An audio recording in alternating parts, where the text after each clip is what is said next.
Hello, Kristen.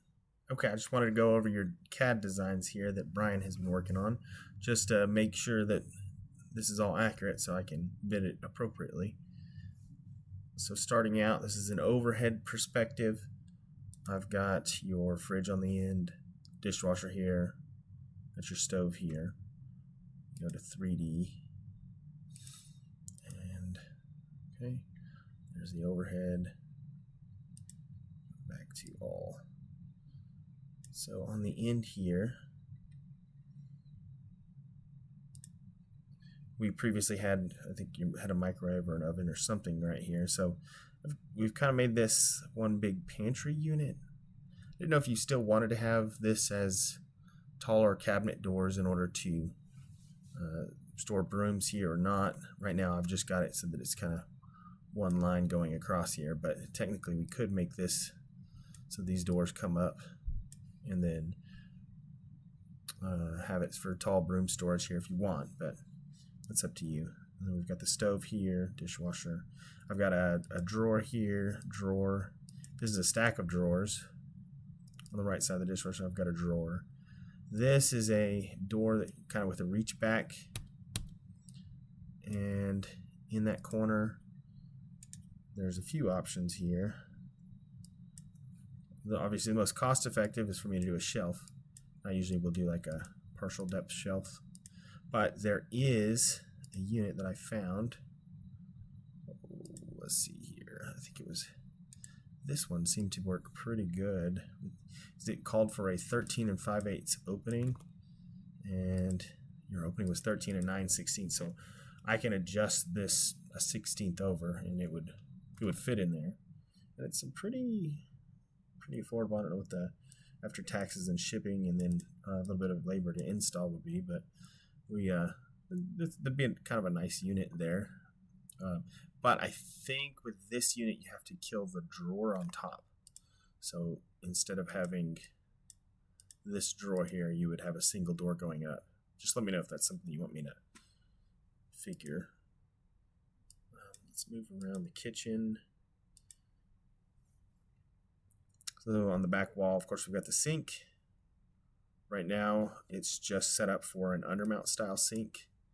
If you are going to do a farm style sink, which you might have told me, I honestly can't remember. I thought I may have asked you, but if so, then we'll end up changing this so that it's cut out kind of here. I should have just used a rectangle. Oh, anyways. And then cabinet doors here. Let me know if that's what you're doing. On this other side, I've got the fridge. I've actually got this stepping out the full depth of what your fridge is now. That way the front of the doors for the fridge kind of line up nearly with the front of the doors on the cabinet above it. The fridge is still just slightly past this.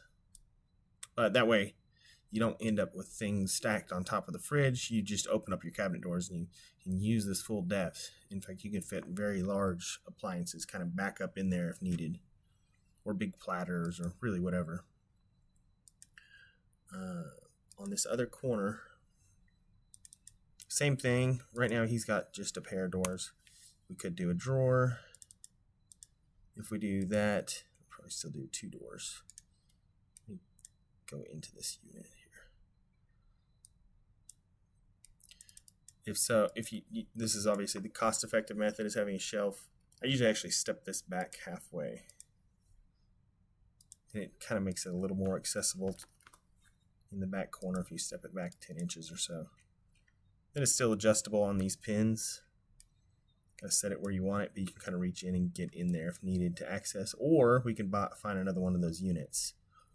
If you did want to go with one of those units, I would probably change this so that it's more like, let's see here, more like a single door that's maybe 18 wide or so. And then you would delete this. And it would increase the width of these drawers here. And then you would do a unit like this, but that's set up for an 18-inch opening.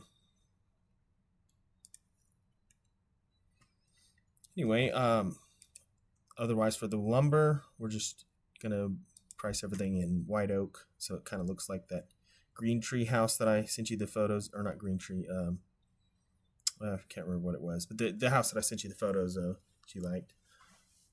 And then for the crown molding on the top, just kind of a square block style.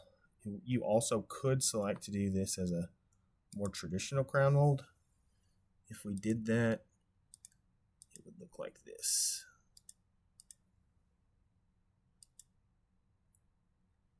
Here we go. That's with the more traditional. Just let me know what you think, and I'll get some pricing over for you. Thank you.